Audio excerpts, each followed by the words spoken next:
start, you're gonna hit the power button on the back of the tire scanner, and you're gonna get this loading screen. Sometimes it takes a second.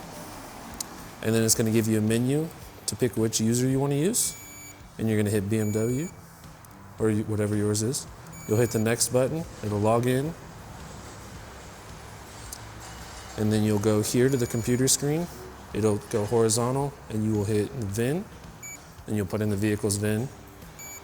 Then it'll bring you to this screen, and you'll hit the tire scanner, and you'll go around in a clockwise motion and scan each tire by holding these two buttons, and starting with this scanner on the inside of the tire and pulling out this way. Keep it flat across, otherwise it'll give you a misread screen and you'll have to redo it.